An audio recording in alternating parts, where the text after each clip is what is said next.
Une tentative d'espionnage russe à 36 000 km au-dessus de nos têtes. C'est ce qu'aurait subi un satellite franco-italien de communication il y a un an.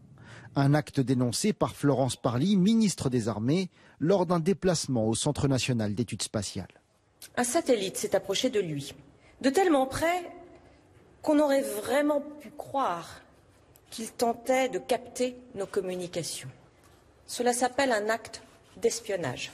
Fait rare, la tentative d'espionnage a été évoquée publiquement par la ministre, alors que ce genre de dossier se règle discrètement. Là, le message est très clair. La France a une stratégie dans l'espace, elle est une puissance spatiale et elle entend le rester, même si on cherche à l'espionner. La sécurité autour de la Terre devient un enjeu de défense majeur pour les grandes nations. Les États-Unis ont récemment annoncé la création d'une force de l'espace. Côté français, plusieurs pistes sont évoquées, comme l'installation de caméras et d'armes de riposte sur les satellites.